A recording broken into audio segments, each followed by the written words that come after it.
Αν αυτή η ιστορία σας ενδιέφερε, μην ξεχάσετε να εγγραφείτε στο κανάλι μας και πείτε μας από ποια πόλη μας παρακολουθείτε. Συνεχίζουμε.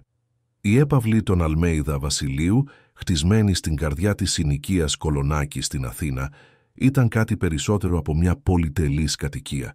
Ήταν ένα σύμβολο.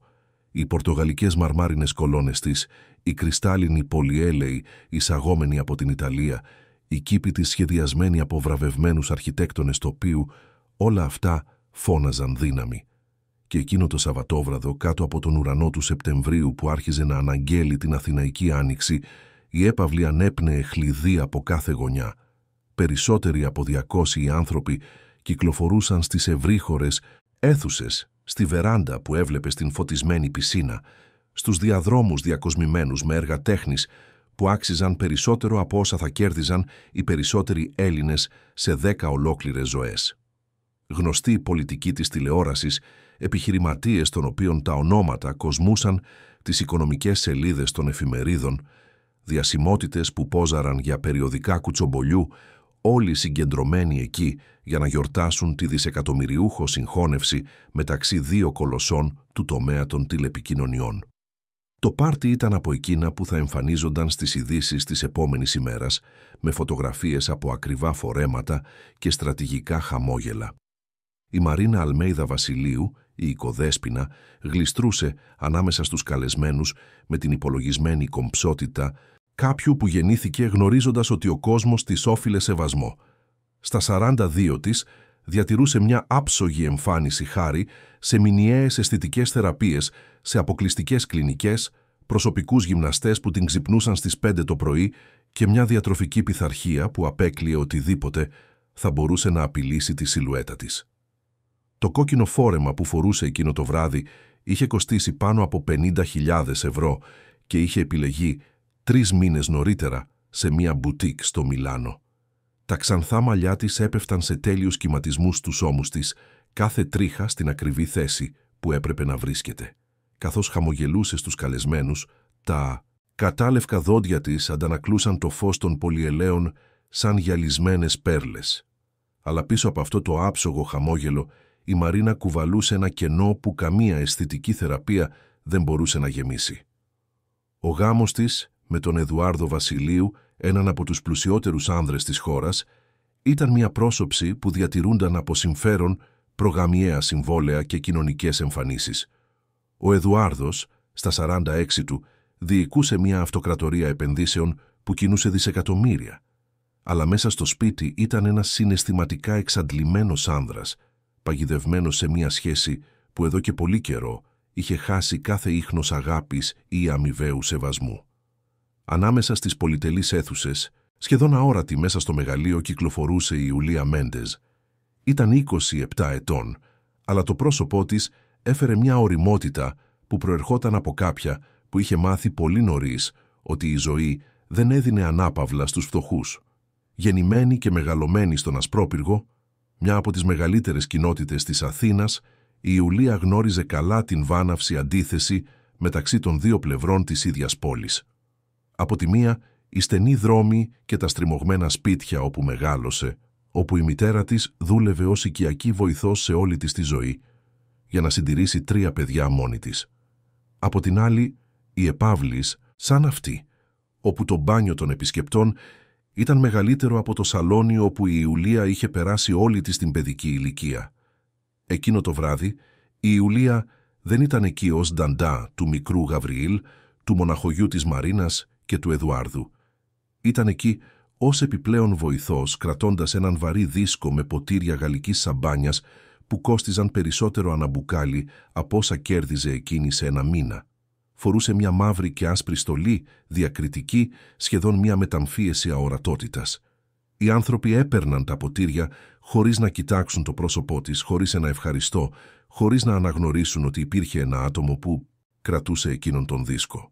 Για αυτή την ελίτ ήταν απλώς μέρος της διακόσμησης, μια λειτουργική λεπτομέρεια όπως οι ανθοδέσμες ή οι σερβιτόροι που κυκλοφορούσαν με καναπεδάκια. Η Ιουλία είχε ήδη συνηθίσει. Δούλευε στο σπίτι των Βασιλείου εδώ και 3 χρόνια, από τότε που προσλήφθηκε για να φροντίζει τον Γαβριήλ όταν ήταν μόλις 5 ετών. Το αγόρι, τώρα 8, ήταν ο μόνος λόγος για τον οποίο ακόμα άντεχε αυτή τη δουλειά. Ο Γαβριήλ ήταν διαφορετικός. Παρά το γεγονός ότι μεγάλωνε μέσα στην πολυτέλεια και τα προνόμια, είχε μια αγνή καρδιά, μια ευαισθησία που κανένα χρήμα δεν μπορούσε να αγοράσει.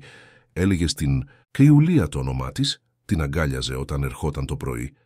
Έλεγε ότι ήταν το αγαπημένο του πρόσωπο σε όλο τον κόσμο.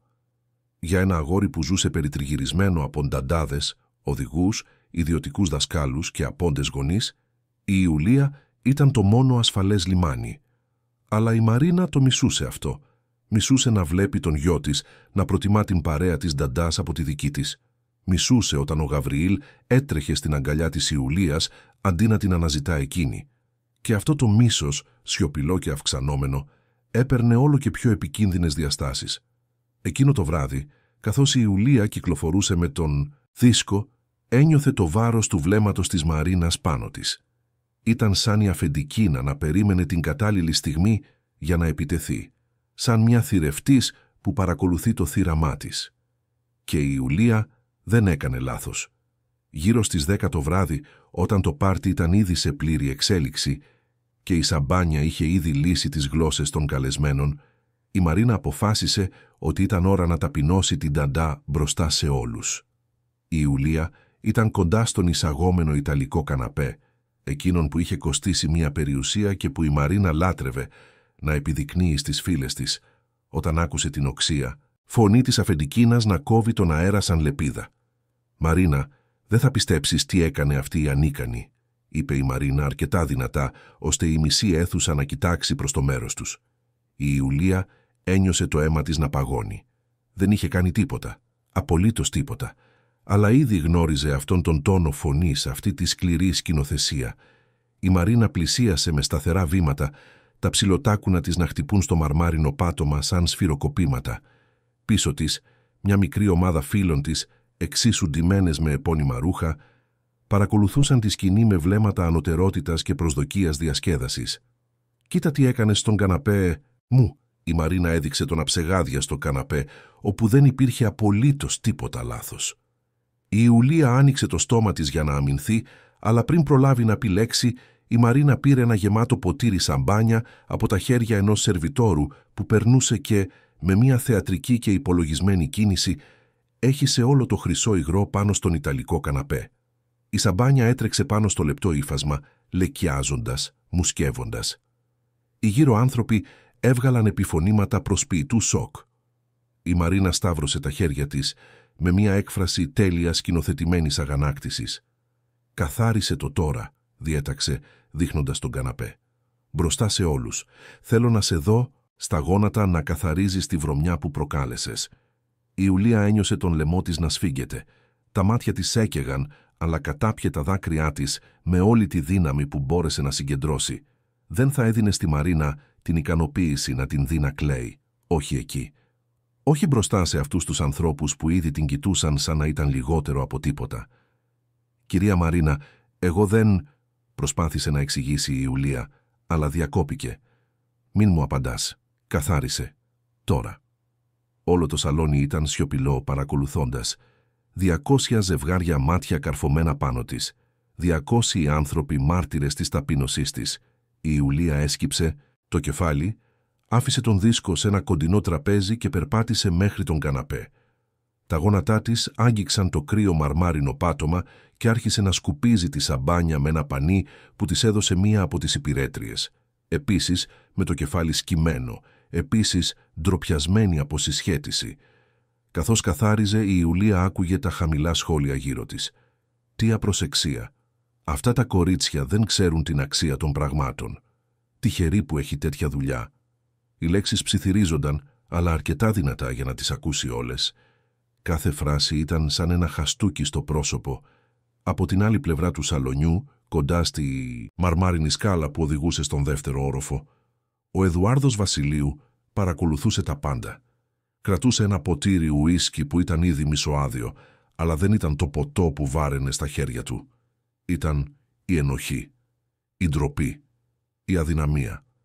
Ο Εδουάρδος ήξερε ακριβώς τι έκανε η Μαρίνα. Γνώριζε κάθε κίνηση αυτής της κακόβουλης σκηνοθεσίας και ήξερε επίσης ότι έπρεπε να διασχίσει το σαλόνι, να σταθεί μπροστά στη σύζυγό του και να πει ότι αυτό ήταν απαράδεκτο, ότι η Ιουλία δεν άξιζε να την αντιμετωπίζουν έτσι, ότι ήταν ένα άτομο, όχι ένα αντικείμενο για να απορριφθεί ή να ταπεινωθεί, αλλά ο Εδουάρδος δεν είπε τίποτα, δεν έκανε τίποτα. Έμεινε εκεί ακίνητος πίνοντας το ουίσκι του και νιώθοντας το συντριπτικό βάρος της δικής του δειλίας. Τα μάτια του συνάντησαν αυτά της Ιουλίας για μια σύντομη στιγμή και σε εκείνο το δευτερόλεπτη σύνδεσης πέρασε ανάμεσά τους ένα ηλεκτρικό ρεύμα σιωπηλών συναισθημάτων. Εκείνη είδε σε αυτόν την ενοχή, τη συγνώμη που ποτέ δεν θα είχε το θάρρος να εκφράσει, και εκείνος είδε σε αυτήν τον πόνο, την αξιοπρέπεια που κατακερματιζόταν και κάτι πιο βαθύ που τον τρόμαζε να αναγνωρίσει. Μια δύναμη, μια ομορφιά που δεν είχε καμία σχέση με ακριβά ρούχα ή αισθητικές θεραπείες. Ένα γνήσιο φως που έλαμπε ακόμα και μέσα σε αυτό το σκοτάδι. Ο Εδουάρδος απέστρεψε το βλέμμα του. Δεν μπορούσε να αντέξει αυτό το βάρος. Γύρισε την πλάτη του και ανέβηκε τη σκάλα, φεύγοντας προς το γραφείο του δεύτερου ορόφου, όπου θα μπορούσε να προσποιηθεί ότι τίποτα από αυτά δεν συνέβαινε. Αλλά κάποιος άλλος παρακολουθούσε. Κρυμμένος πίσω από μία από τις διακοσμητικές κολόνες του σαλονιού, ο Γαβριήλ Βασιλείου κρατούσε το κινητό του με τρεμάμενα χέρια. Το 8χρονο αγόρι είχε τα μάτια του γεμάτα δάκρυα, αλλά όχι από λύπη. Από θυμό. Από μία αγνή και παιδική αγανάκτηση ενάντια στην αδικία που παρακολουθούσε. Ο Γαβριήλ λάτρευε την Ιουλία. Ήταν αυτή που τον έβαζε για ύπνο κάθε βράδυ, που άκουγε τις ιστορίες του από το σχολείο, που έπαιζε μαζί του ακόμα και μετά από μια ολόκληρη μέρα δουλειάς. Η Ιουλία ήταν αυτή που πραγματικά τον ένοιαζε, όχι ως τον κληρονόμο των Βασιλείου, αλλά ως Γαβριήλ, ένα 8χρονο αγόρι που ήθελε απλώς να τον βλέπουν και να τον αγαπούν. Και τώρα έβλεπε το πρόσωπο που αγαπούσε περισσότερο στον κόσμο να ταπεινώνεται από τη δική του μητέρα. Ο Γαβριήλ δεν καταλάβαινε πλήρως τι ήταν αυτό που ένιωθε στο στήθος του, αυτό το μείγμα οργής και λύπης, αλλά ήξερε ότι έπρεπε να κάνει κάτι. Έτσι, με την διαίσθηση ενός παιδιού που είχε ήδη μάθει να δυσπιστεί στους ενήλικες γύρω του, πάτησε το κουμπί εγγραφής στο κινητό του και κατέγραψε όλη τη σκηνή. Κατέγραψε τη Μαρίνα να χύνει τη σαμπάνια. Κατέγραψε την Ιουλία να αναγκάζεται να καθαρίζει στα γόνατα. Κατέγραψε τα πνιγμένα γέλια, τα κακόβουλα σχόλια, την πλήρη ταπείνωση. Και φύλαξε αυτό το βίντεο σαν να φύλαγε ένα μυστικό όπλο. Γιατί ο Γαβριήλ ήξερε κάτι που η Ιουλία δεν ήξερε. Κάτι που είχε ακούσει το προηγούμενο βράδυ όταν υποτίθεται ότι κοιμόταν αλλά ήταν κρυμμένο στον διάδρομο του δεύτερου ορόφου, κοντά στο δωμάτιο των γονιών του. Είχε ακούσει τη φωνή της μητέρας του στο τηλέφωνο να μιλάει χαμηλόφωνα, αλλά όχι αρκετά χαμηλόφωνα. Μετά το πάρτι, η Νταντά θα έχει ένα πολύ καλά σχεδιασμένο ατύχημα. Δεν θέλω πια αυτή τη γυναίκα μέσα στο σπίτι μου. Δεν θέλω τον γιο μου κοντά της. Κατάλαβες, πρέπει να φανεί φυσικό. Τίποτα που να εγείρει υποψίες. Ο Γαβριήλ δεν ήξερε ακριβώς τι σήμαινε πολύ καλά σχεδιασμένο ατύχημα, αλλά η διαίσθησή του έλεγε ότι ήταν κάτι τρομερό, κάτι οριστικό. Και αυτό τον τρόμαζε με έναν τρόπο που κανένας παιδικός εφιάλτης δεν είχε καταφέρει ποτέ. Ενώ έβαζε το κινητό στην τσέπη του, ο Γαβριήλ πήρε μια απόφαση. Θα προστάτευε την Ιουλία, όπως και να είχε, ό,τι κι αν γινόταν. Το πάρτι συνεχίστηκε μέχρι αργά το βράδυ. Μετά την ταπείνωση στον καναπέ, η Ιουλία απαλλάχθηκε από την εργασία της σερβιτόρας και επέστρεψε στο μικρό δωμάτιο της υπηρέτριας στο πίσω μέρος του σπιτιού, όπου προσπάθησε να συνέλθει. Έπλυνε το πρόσωπό της με κρύο νερό, πήρε βαθιές ανάσες πολλές φορές, προσπάθησε να διώξει την ντροπή που ακόμα έκαιγε στο δέρμα της σαν πυρετός. Σκέφτηκε να παραιτηθεί, σκέφτηκε να μαζέψει τα πράγματά της και να φύγει από αυτό το σπίτι εκείνο το ίδιο βράδυ. Αλλά τότε θυμήθηκε το πρόσωπο του Γαβριήλ, θυμήθηκε τις αγκαλιές του αγοριού, τα σχέδια που έκανε για εκείνη, τις φορές που της έλεγε «Σ' αγαπώ, Ιουλία», με αυτή την ειλικρίνεια που μόνο τα παιδιά έχουν. Και η Ιουλία ήξερε ότι δεν μπορούσε να τον εγκαταλείψει. Ο Γαβριήλ την χρειαζόταν. Και ίσως με κάποιο περίεργο και περίπλοκο τρόπο και εκείνη τον χρειαζόταν. Έξω το πάρτι είχε μεταφερθεί στην περιοχή της πισίνας. Τα μπλε φώτα του νερού φώτιζαν τα ζωηρά πρόσωπα των καλεσμένων, που ήταν ήδη όλοι πολύ πιο απελευθερωμένοι χάρη στο άφθονο αλκοόλ. Η ηλεκτρονική μουσική έπαιζε σε ένταση που σίγουρα θα ενοχλούσε τους γείτονες, αν οι γείτονες δεν ήταν όλοι εκεί στο πάρτι. Ο Εδουάρδος είχε επιστρέψει στο σαλόνι, αλλά κρατούσε απόσταση από τη Μαρίνα. Κυκλοφορούσε ανάμεσα στους καλεσμένους με ένα αυτόματο χαμόγελο, σφίγγοντας χέρια. Δεχόμενος συγχαρητήρια για την εταιρική συμφωνία, αλλά το μυαλό του ήταν αλλού. Ήταν εκείνη τη στιγμή που τα μάτια του συνάντησαν αυτά της Ιουλίας. Ήταν στην ενοχή που τον διέβρωνε από μέσα σαν οξύ. Ο Εδουάρδος Βασιλείου δεν ήταν κακός άνθρωπος, αλλά ούτε και γενναίος. Είχε μεγαλώσει σε χρυσή κούνια, είχε κληρονομήσει την αυτοκρατορία του πατέρα του, είχε πολλαπλασιάσει την περιουσία με ευφυΐα και επιχειρηματικό όραμα.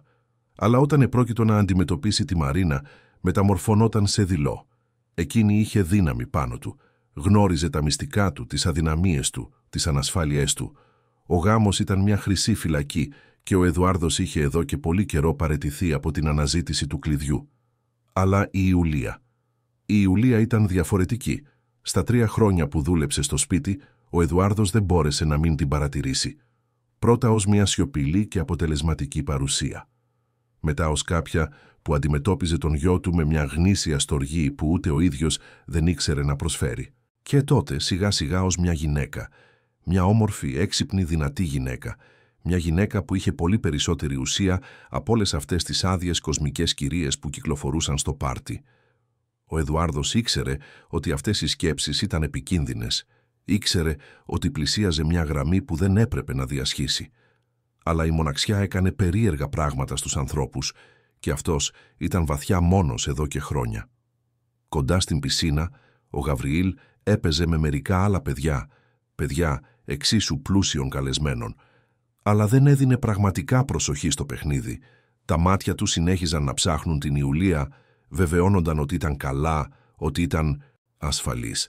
Το κινητό του συνέχιζε να είναι βαρύ στην τσέπη του, φυλάσσοντας αυτό το βίντεο που θα μπορούσε να αλλάξει τα πάντα. Η νύχτα προχωρούσε, τα μεσάνυχτα πέρασαν και το πάρτι δεν έδειχνε σημάδια λήξης. Οι σερβιτόροι συνέχιζαν να σερβίρουν ποτά, η μουσική συνέχιζε να παίζει. Οι συζητήσεις συνέχιζαν να ρέουν μεταξύ εκατομμυρίων επιχειρήσεων και κουτσομπολιών της υψηλής κοινωνίας. Η Μαρίνα ήταν λαμπερή. Η ταπείνωση που είχε επιβάλει στην Ιουλία είχε τροφοδοτήσει τον αρρωστημένο εγωισμό της και τώρα κυκλοφορούσε στο πάρτι σαν βασίλισσα στο κάστρο της, δεχόμενη επένους για τη διακόσμηση, για το φόρεμα, για την άψογη οργάνωση των πάντων. Λάτρευε να είναι το κέντρο της προσοχής. Λάτρευε τη δύναμη που ένιωθε όταν όλα τα βλέμματα ήταν πάνω της. Αλλά πίσω από αυτή την πρόσωψη τελειότητας, η Μαρίνα έκρυβε μια ανησυχία. Έκρυβε την παράνοια ότι έχανε τον έλεγχο πάνω στον σύζυγό της, πάνω στον γιο της, πάνω στην ίδια της τη ζωή που είχε χτίσει με τόση προσοχή.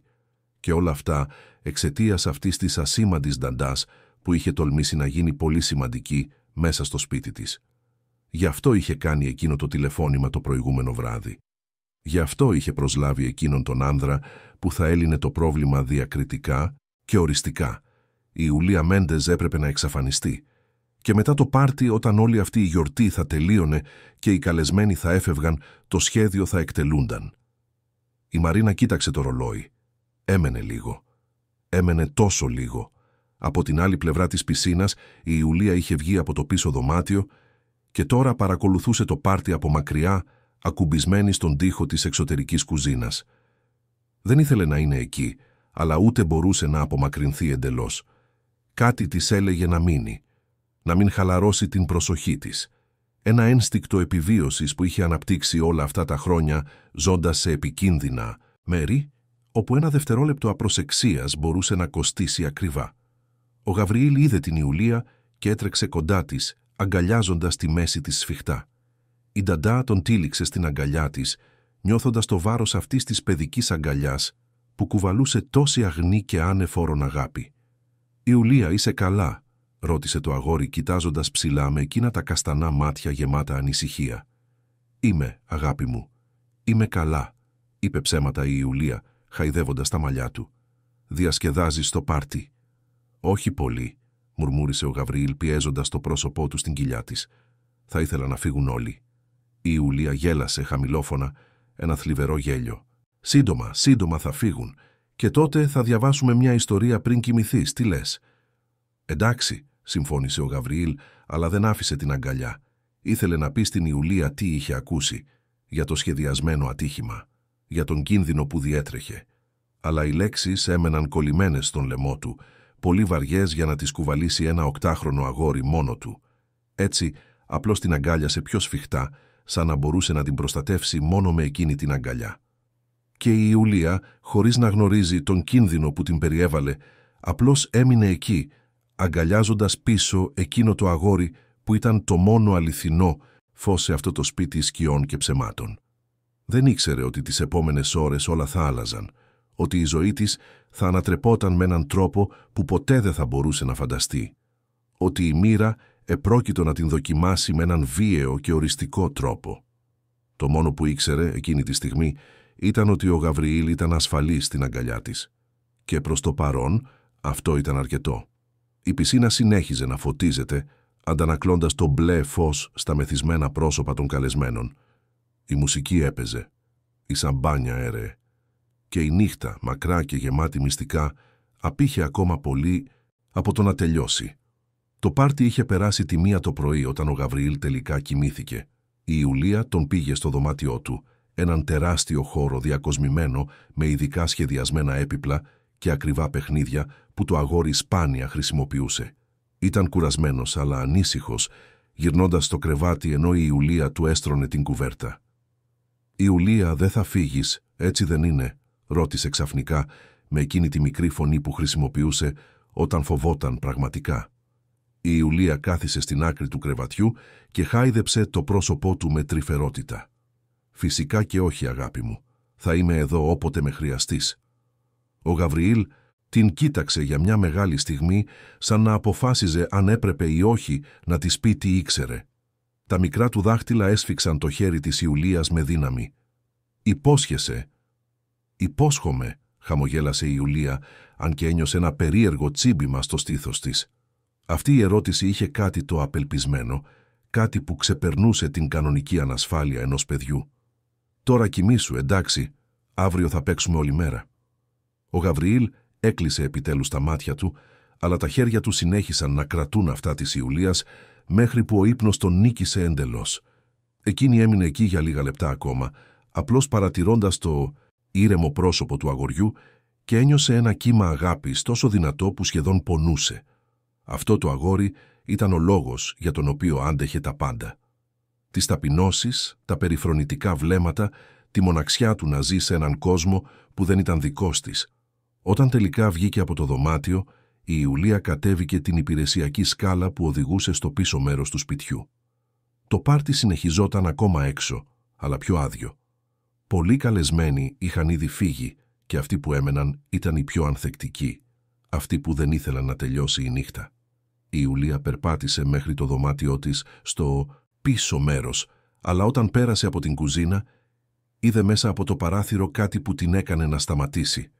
Ο Εδουάρδος ήταν μόνος κοντά στην πισίνα, καθισμένος σε μια από τις ξαπλώστρες, με τη γραβάτα του χαλαρωμένη και το σακάκι του πεταμένο δίπλα του. Κρατούσε ένα ποτήρι, αλλά δεν φαινόταν να πίνει. Απλώς κοιτούσε το φωτισμένο νερό με μια χαμένη έκφραση. Για μια στιγμή η Ιουλία σκέφτηκε να συνεχίσει να περπατάει. Δεν ήταν δικό της πρόβλημα αν ο αφέντης ήταν εκεί πνιγμένος στις σκέψεις του, αλλά κάτι την έκανε να διστάσει. Ίσως ήταν η ανάμνηση εκείνου του βλέμματος που αντάλλαξαν νωρίτερα όταν εκείνη ήταν στα γόνατα καθαρίζοντας τον καναπέ. Εκείνο το βλέμμα φορτωμένο με ενοχή και κάτι άλλο που δεν μπορούσε να ονομάσει.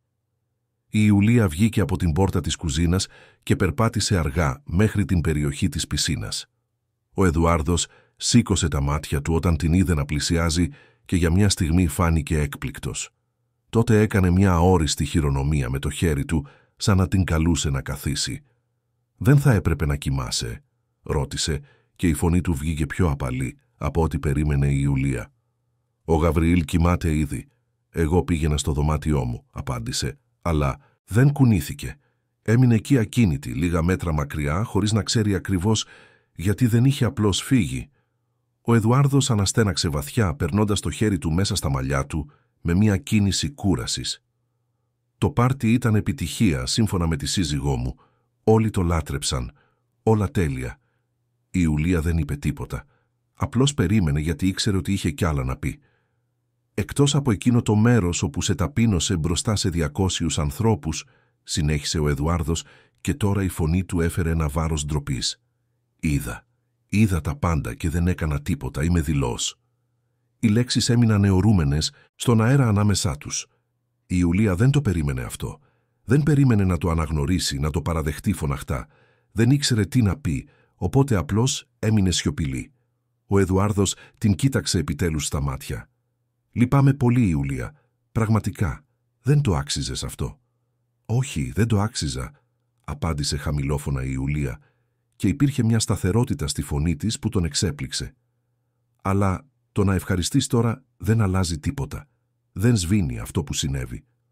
«Το ξέρω», συμφώνησε στρέφοντας το βλέμμα του. «Το ξέρω αυτό». Η Ιουλία αναστέναξε βαθιά, νιώθοντας ότι αν έμενε εκεί για ένα λεπτό ακόμα, θα κατέληγε να πει πράγματα που δεν έπρεπε.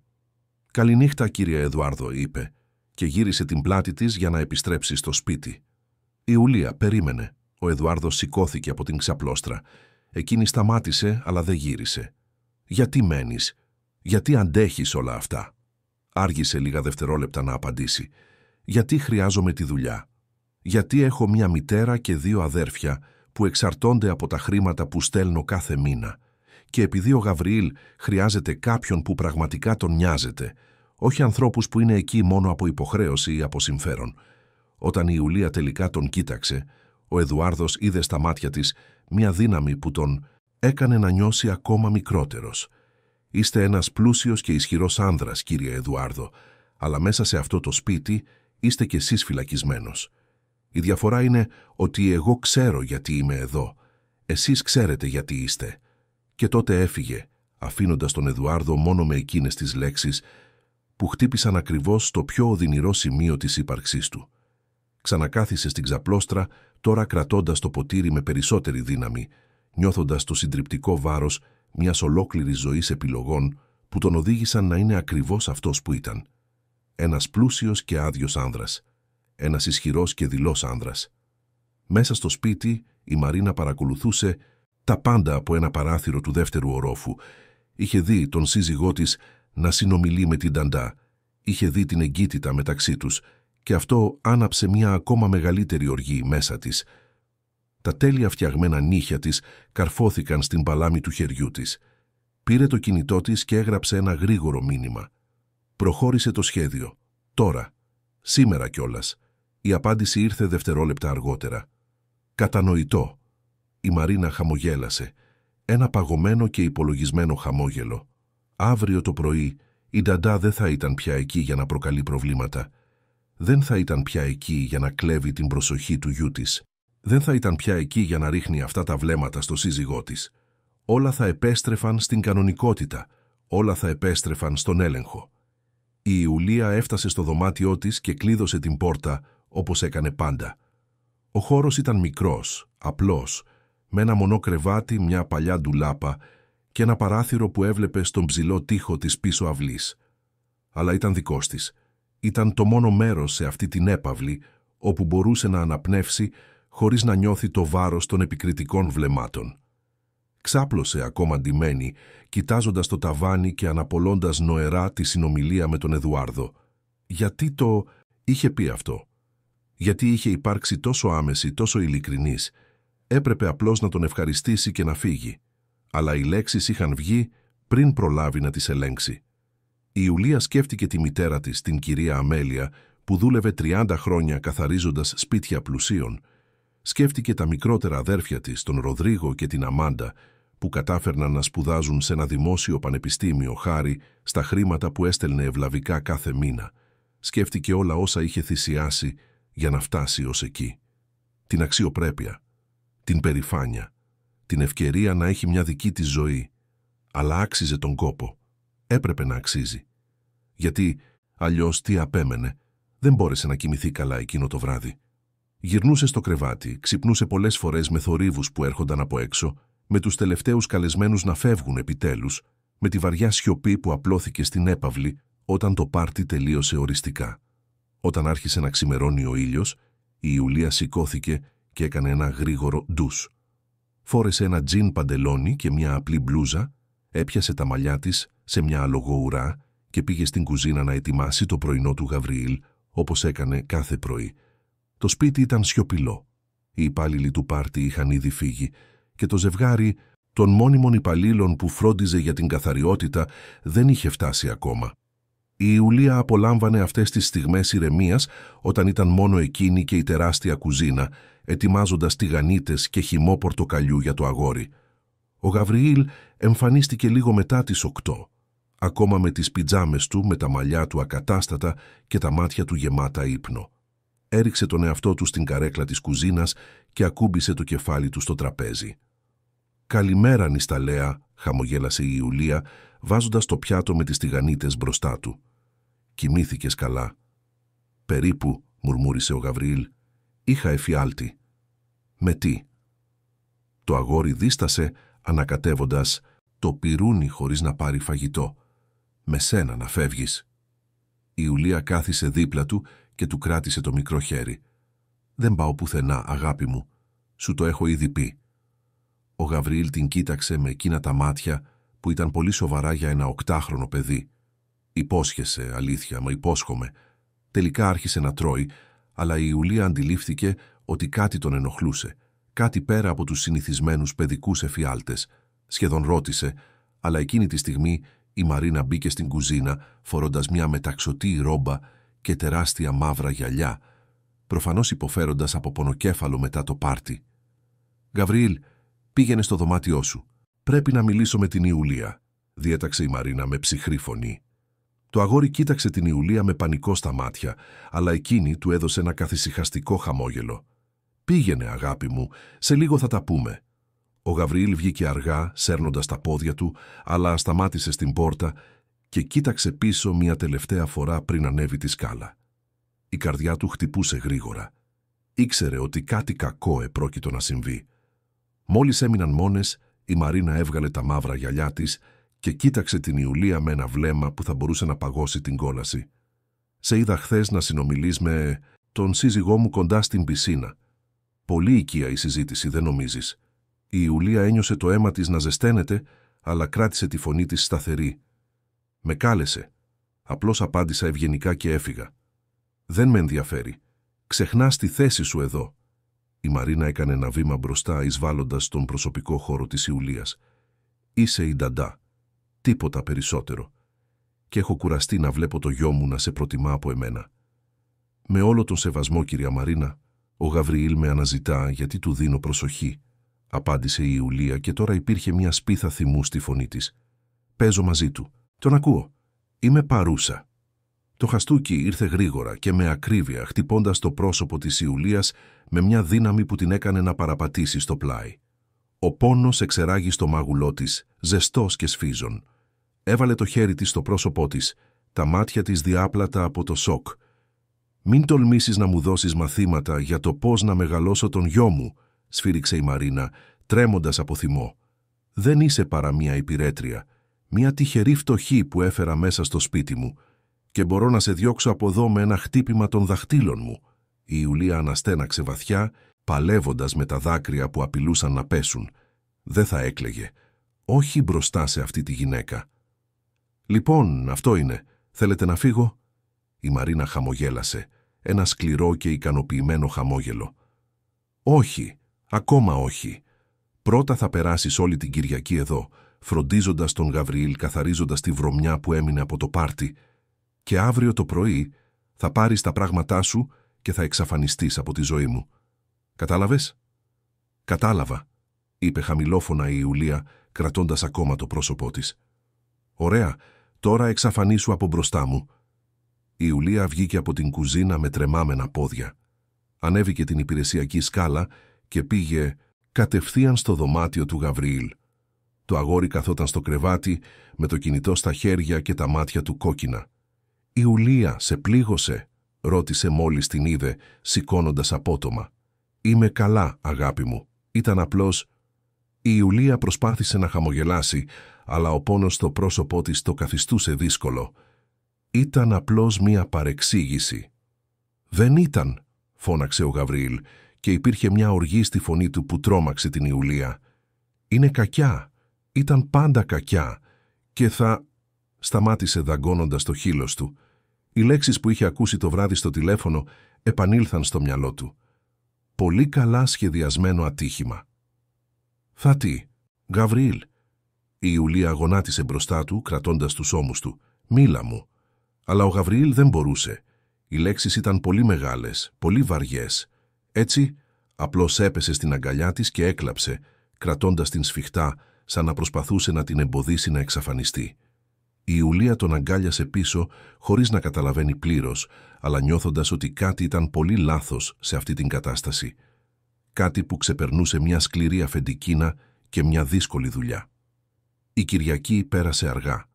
Η Ιουλία φρόντιζε τον Γαβριήλ, έπαιζε μαζί του στο δωμάτιο, διάβαζε ιστορίες, προσπαθούσε να διατηρήσει τα πάντα φυσιολογικά, παρά τον φόβο που μεγάλωνε μέσα της.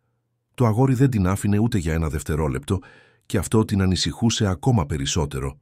Στα μέσα του απογεύματος, ο Εδουάρδος επέστρεψε από ένα επαγγελματικό γεύμα και ανέβηκε κατευθείαν στο δωμάτιό του. Είχε δει το κόκκινο σημάδι στο πρόσωπο της Ιουλίας όταν την προσπέρασε στον διάδρομο και ένιωσε τον θυμό να ανεβαίνει στον λαιμό του. Ήξερε ακριβώς ποιος το είχε κάνει. Βρήκε τη Μαρίνα στην ντουλάπα, να αλλάζει ρούχα. «Τι έκανες στην Ιουλία?» ρώτησε χωρίς περιστροφές. «Της έδωσα αυτό που της άξιζε», απάντησε η Μαρίνα χωρίς καν να τον κοιτάξει. «Ένα μάθημα για σεβασμό και όρια». Ο Εδουάρδος έσφιξε τις γροθιές του. «Την χτύπησες. Και θα κάνω χειρότερα αν τολμήσει να αμφισβητήσει ξανά την εξουσία μου», η Μαρίνα γύρισε, κοιτώντας τον σύζυγό της με πρόκληση. «Ή μήπως θα υπερασπιστείς την υπηρέτρια, Εδουάρδο, θα δείξεις σε όλους πόσο νοιάζεσαι για εκείνη». Οι λέξεις του πέθαναν στο λαιμό του, γιατί η Μαρίνα είχε δίκιο. Δεν είχε το θάρρος να την αντιμετωπίσει. Δεν είχε το θάρρος να κάνει τίποτα άλλο από το να καταπιεί τον θυμό του και να προσποιηθεί ότι δεν έβλεπε. «Με αηδιάζεις», είπε η Μαρίνα με περιφρόνηση. «Πήγαινε, τρέξε σε αυτήν αν θες. Αλλά να θυμάσαι ότι όλα, όσα έχεις, όλα όσα είσαι, συνδέονται με εμένα. Με το επώνυμό μου. Με την οικογένειά μου. Δεν είσαι τίποτα χωρίς εμένα». Ο Εδουάρδος βγήκε από το δωμάτιο χωρίς να απαντήσει. Κατέβηκε τις σκάλες με βαριά βήματα, νιώθοντας το βάρος της δικής του ασήμαντης ύπαρξης. Πέρασε από το δωμάτιο του Γαβριήλ και άκουσε τη φωνή της Ιουλίας να διαβάζει μια ιστορία. Εκείνη η απαλή, υπομονετική φωνή γεμάτη στοργή. Και για πρώτη φορά μετά από χρόνια, ο Εδουάρδος Βασιλείου έκλαψε. Ακούμπησε το μέτωπό του στον κρύο τοίχο του διαδρόμου και άφησε τα δάκρυα να κυλήσουν σιωπηλά. Έκλαψε για τη ζωή που σπατάλησε, για τον άνδρα που θα μπορούσε να είχε γίνει, για το θάρρος που ποτέ δεν είχε.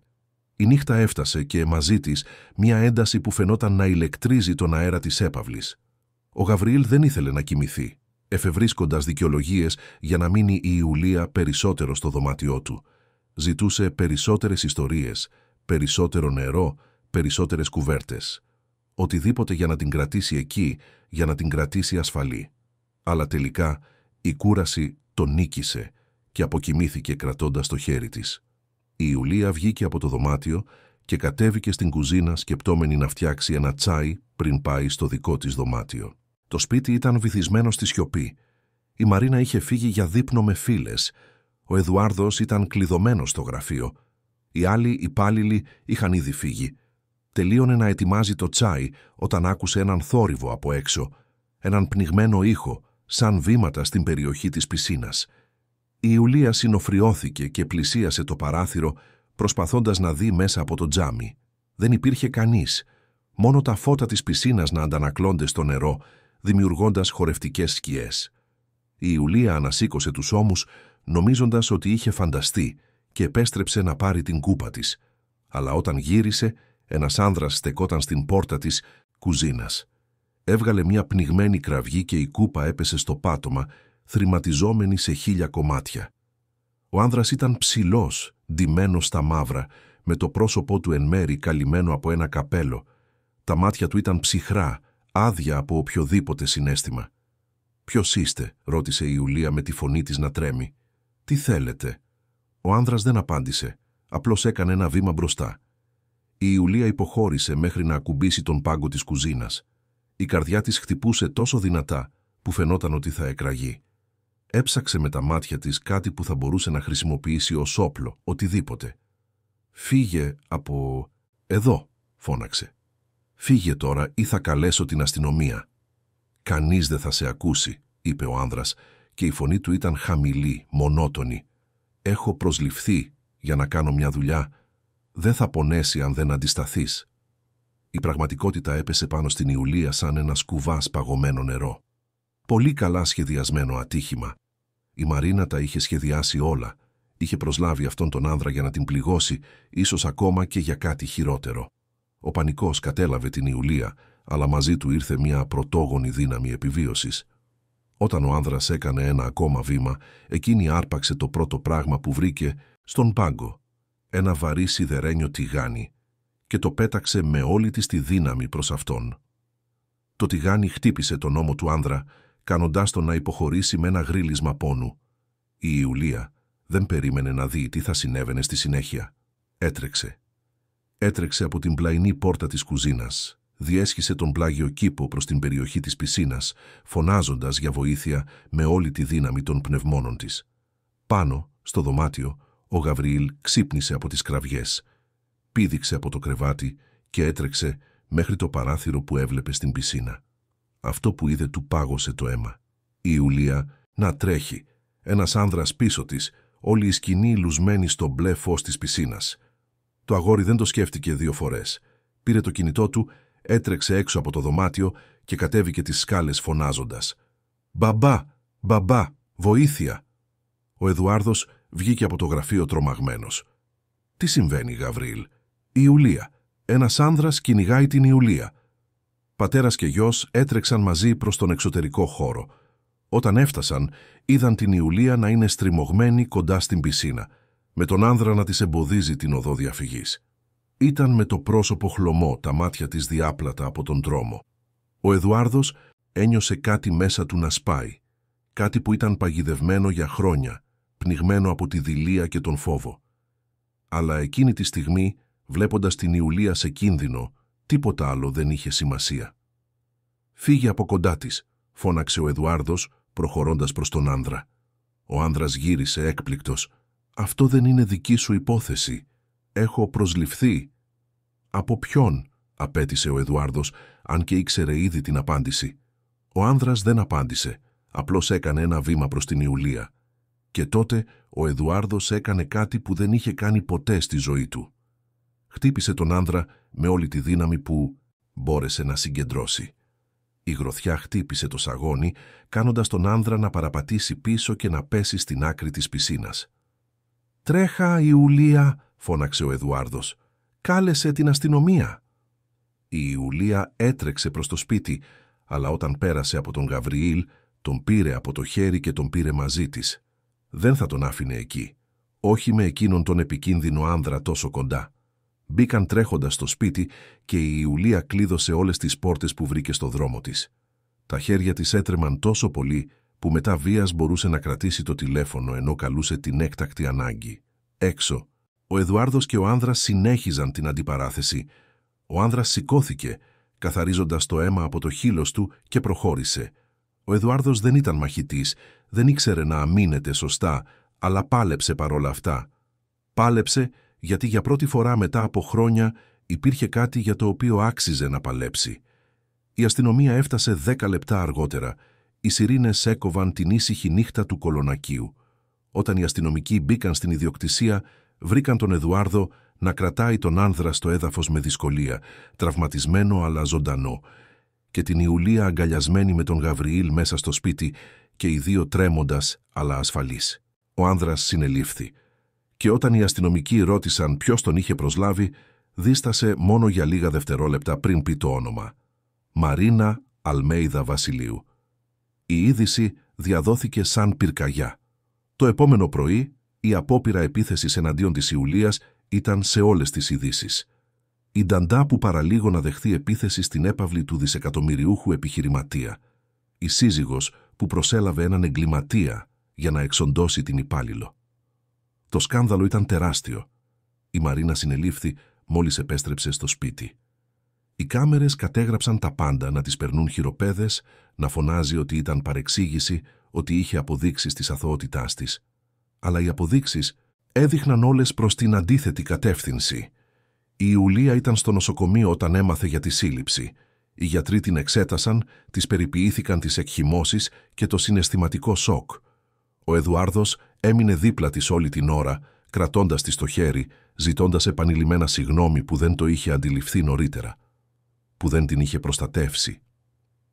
Και η Ιουλία, ακόμα επεξεργαζόμενη όλα όσα είχαν συμβεί, απλώς κοιτούσε αυτόν τον ισχυρό και σπασμένο άνδρα και αντιλαμβανόταν ότι και οι δύο ήταν με διαφορετικούς τρόπους φυλακισμένοι σε ένα ίδιο χρυσό κλουβί. Τώρα, για πρώτη φορά, τα κάγκελα άρχιζαν να ανοίγουν. Και από την άλλη πλευρά υπήρχε η πιθανότητα για κάτι νέο, κάτι αληθινό, κάτι που άξιζε να παλέψεις. Οι μέρες που ακολούθησαν τη σύλληψη της Μαρίνας ήταν μια πλήρης τρέλα. Η ιστορία διαδόθηκε σε όλα τα τηλεοπτικά κανάλια, ειδησεογραφικούς ιστότοπους, μέσα κοινωνικής δικτύωσης. Η Νταντά, που παραλίγο να χάσει τη ζωή της στα χέρια ενός εγκληματία που προσέλαβε η εκατομμυριούχος αφεντικίνα της, έγινε εθνική είδηση. Δημοσιογράφοι κατασκήνωσαν μπροστά στην έπαυλη των Βασιλείου, προσπαθώντας να αποσπάσουν μια δήλωση, μια φωτογραφία, οτιδήποτε θα μπορούσε να τροφοδοτήσει τη μανία των μέσων ενημέρωσης. Η Ιουλία αναγκάστηκε να μετακομίσει προσωρινά σε ένα διακριτικό ξενοδοχείο μαζί με τον Γαβριήλ, ενώ ο Εδουάρδος ασχολούνταν με τους δικηγόρους, την αστυνομία και το χάος που είχε γίνει η ζωή του. Το αγόρι δεν ήθελε να αποχωριστεί από εκείνη ούτε για ένα δευτερόλεπτο, κοιμόταν στο κρεβάτι δίπλα στο δικό της, ξυπνούσε μέσα στη νύχτα, ελέγχοντας αν η Ιουλία ήταν ακόμα εκεί. Ολόκληρη η πόλη φαινόταν διχασμένη. Από τη μια υπήρχαν αυτοί που υπερασπίζονταν τη Μαρίνα, υποστηρίζοντας ότι η Νταντά είχε αποπλανήσει τον σύζυγο και ότι όλα ήταν μια σκευωρία για να κλέψει την περιουσία της οικογένειας. Αυτοί οι άνθρωποι, συνήθως της ίδιας κοινωνικής τάξης με τους Βασιλείου, αρνούνταν να πιστέψουν ότι κάποιος από αυτούς θα μπορούσε να είναι ικανός για κάτι τόσο σκληρό. Από την άλλη πλευρά ήταν η πλειοψηφία του πληθυσμού, αγανακτισμένη με την αλαζονία και την κακία μιας γυναίκας, που νόμιζε ότι μπορούσε να αγοράσει ακόμα και τη ζωή ενός ανθρώπου. Η Ιουλία έγινε σύμβολο. Ένα σύμβολο αντίστασης, αξιοπρέπειας, όλων όσων ήταν λάθος με τη βάναυση ανισότητα της χώρας. Συνηθισμένοι άνθρωποι που εργάζονταν ως οικιακές βοηθοί, νταντάδες, καθαρίστριες, οδηγοί, όλοι ταυτίζονταν με την ιστορία της. Έβλεπαν σε αυτήν τον δικό τους καθημερινό αγώνα ενάντια στην ταπείνωση, την ασέβεια, την αορατότητα. Διαδηλώσεις άρχισαν να γίνονται μπροστά στο αστυνομικό τμήμα όπου κρατούνταν η Μαρίνα. Εκατοντάδες άνθρωποι με πλακάτ ζητούσαν δικαιοσύνη, ζητώντας να τιμωρηθεί με όλο το βάρος του νόμου, δικαιοσύνη για την Ιουλία, φυλάκιση για τη Μαρίνα Βασιλείου. Οι κραυγές αντιχούσαν στους δρόμους του κέντρου της Αθήνας, αντιχώντας σε όλη την πόλη. Στο νοσοκομείο, όπου η Ιουλία πέρασε 3 μέρες υπό παρακολούθηση λόγω του ψυχολογικού τραύματος, έλαβε λουλούδια από αγνώστους, επιστολές υποστήριξης από όλη την Ελλάδα, ακόμα και από άλλες χώρες. Γυναίκες που έγραφαν αφηγούμενες τις δικές τους ιστορίες κακοποίησης, ταπείνωσης, σκληρών αφεντικών, που νόμιζαν ότι μπορούσαν να κάνουν ό,τι ήθελαν μόνο και μόνο επειδή είχαν χρήματα. Ο Εδουάρδος τις διάβαζε αυτές τις επιστολές όταν η Ιουλία δεν είχε τη δύναμη να διαβάσει μόνη της. Και με κάθε επιστολή ένιωθε το συντριπτικό βάρος της ενοχής να αυξάνεται, γιατί είχε υπάρξει συνεργός σε όλα αυτά. Είχε επιτρέψει στη Μαρίνα να ταπεινώσει την Ιουλία, είχε κλείσει τα μάτια του, είχε επιλέξει τη δειλία αντί για το θάρρος. Όταν η Ιουλία τελικά πήρε εξιτήριο από το νοσοκομείο, ένα πλήθος την περίμενε έξω. Ήταν απλοί άνθρωποι, εργάτες, μητέρες, πατέρες, νέοι. Όλοι ήθελαν να της σφίξουν το χέρι, να την αγκαλιάσουν, να της πούν ότι ήταν μια ηρωίδα. Η Ιουλία δεν ένιωθε σαν ηρωίδα. Ένιωθε απλώς κουρασμένη, τρομαγμένη, χαμένη, σε έναν κόσμο που είχε ανατραπεί από τη μια μέρα στην άλλη. Ο Εδουάρδος προσέλαβε ιδιωτικούς φρουρούς για να την προστατεύσει. Νίκιασε ένα σπίτι σε μια περιφραγμένη κοινότητα, μακριά από τις κάμερες, όπου η Ιουλία και ο Γαβριήλ θα μπορούσαν να έχουν λίγη ηρεμία. Ο ίδιος μετακόμισε εκεί, αφήνοντας την έπαυλη άδεια και σιωπηλή σαν ένα μαυσολείο μιας ζωής που είχε τελειώσει. Ένα απόγευμα, ενώ ο Γαβριήλ έπαιζε στον κήπο του καινούριου σπιτιού υπό το άγρυπνο βλέμμα ενός φύλακα, ο Εδουάρδος και η Ιουλία μίλησαν επιτέλους αληθινά. Κάθονταν στη βεράντα με 2 φλιτζάνια καφέ που κρύωναν στο τραπέζι. «Δεν ξέρω πώς να σου ζητήσω συγγνώμη», ξεκίνησε ο Εδουάρδος κοιτάζοντας τα χέρια του. «Δεν ξέρω καν από πού να αρχίσω. Πέρασα 3 χρόνια βλέποντας σε να φροντίζεις τον γιο μου, βλέποντας τον τρόπο που σε αντιμετώπιζε η Μαρίνα και ποτέ δεν έκανα τίποτα, ποτέ δεν σε υπερασπίστηκα, ποτέ δεν είχα το θάρρος». Η Ιουλία τον κοίταξε για μια μεγάλη στιγμή. «Είχατε φοβηθεί από αυτήν». «Ναι», παραδέχτηκε ο Εδουάρδος. «Έχω. Η Μαρίνα είναι...» Σταμάτησε ψάχνοντας τις σωστές λέξεις. «Η Μαρίνα είναι ένα επικίνδυνο άτομο. Ξέρει πού να πιέσει για να πληγώσει. Ξέρει πώς να χειραγωγεί. Και την άφησα να με χειραγωγεί για χρόνια, γιατί ήταν πιο εύκολο από το να αντιμετωπίσω την αλήθεια». «Ποια αλήθεια?» «Ότι την παντρεύτηκα για λάθος λόγους. Ότι ποτέ δεν την αγάπησα αληθινά. Ότι έχτισα μια ολόκληρη ζωή πάνω σε ψέματα και συμφέροντα». Ο Εδουάρδος πέρασε το χέρι του στο πρόσωπό του. «Και όταν εμφανίστηκες εσύ, όταν είδα τον τρόπο που ήσουν με τον Γαβριήλ, τον τρόπο που ήσουν γνήσια, αληθινή, κατάλαβα όλα όσα είχα σπαταλήσει, όλα όσα θα μπορούσα να είχα γίνει και ποτέ δεν έγινα». Η Ιουλία ένιωσε κάτι να σφίγγεται στο στήθος της. «Μην το λέτε αυτό. Μην το φορτώνετε σε μένα. Δεν μπορώ να κουβαλήσω το βάρος των επιλογών που κάνατε». «Το ξέρω», συμφώνησε γρήγορα ο Εδουάρδος. «Δεν λέω ότι είσαι υπεύθυνη για τίποτα. Απλώς», αναστέναξε, «απλώς προσπαθώ να είμαι ειλικρινής για πρώτη φορά στη ζωή μου. Και η αλήθεια είναι ότι σε ερωτεύτηκα, Ιουλία. Όχι την Ταντά, όχι την υπηρέτρια, εσένα. Τη δυνατή, γενναία, καλοσυνάτη γυναίκα που είσαι». Οι λέξεις έμειναν αιωρούμενες στον αέρα ανάμεσά τους. Η Ιουλία δεν ήξερε τι να πει.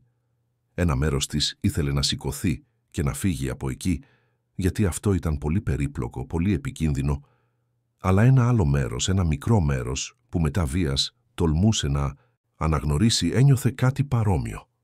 Κάτι που είχε ξεκινήσει σε εκείνες τις σύντομες στιγμές που τα βλέμματά τους συναντιόνταν στην έπαυλη, σε εκείνες τις σύντομες συνομιλίες που είχαν περισσότερο βάρος από ό,τι έπρεπε. «Δεν ξέρω τι να νιώσω», είπε τελικά η Ιουλία. «Όλα αυτά είναι πολλά. Είναι υπερβολικά. Πριν από 1 μήνα ήμουν απλώς η αόρατη Ταντά. Τώρα είμαι, τι ακριβώς? Η γυναίκα που ερωτευτήκατε. Το θύμα που έγινε είδηση. Δεν ξέρω ποια είμαι». «Είσαι η Ιουλία», είπε ο Εδουάρδος κάνοντας ένα βήμα μπροστά. «Είσαι η πιο δυνατή γυναίκα που ξέρω. Η γυναίκα που έσωσε τον γιο μου από το να πνιγεί συναισθηματικά σε εκείνο το άδειο σπίτι. Η γυναίκα που με έκανε να θέλω να γίνω καλύτερος άνθρωπος». Η Ιουλία ένιωσε τα μάτια της να καίνε. «Δεν μπορείτε να τα φορτώνετε όλα αυτά σε εμένα. Δεν μπορείτε να με κάνετε τον λόγο για να αλλάξετε. Πρέπει να αλλάξετε για εσάς. Για τον Γαβριήλ, όχι για εμένα». «Έχεις δίκιο», συμφώνησε ο Εδουάρδος, «αλλά αυτό δεν αλλάζει το γεγονός ότι σε αγαπώ. Και θα συνεχίσω να σε αγαπώ, ανεξάρτητα από το τι θα αποφασίσεις για εμάς». Οι λέξεις έμειναν αιωρούμενες ανάμεσά τους. Η Ιουλία κοίταξε στα μάτια του Εδουάρδου και είδε ειλικρίνεια εκεί. Είδε ευαλωτότητα. Είδε έναν άνδρα που ήταν για πρώτη φορά εντελώς ειλικρινής. Και τότε, χωρίς να σκεφτεί πολύ, χωρίς να υπολογίσει συνέπειες, η Ιουλία έκανε ένα βήμα μπροστά και φίλησε τον Εδουάρδο. Ήταν ένα απαλό φιλί, σχεδόν διστακτικό, αλλά φορτωμένο με όλα τα συναισθήματα που είχαν συσσωρευτεί για μήνες.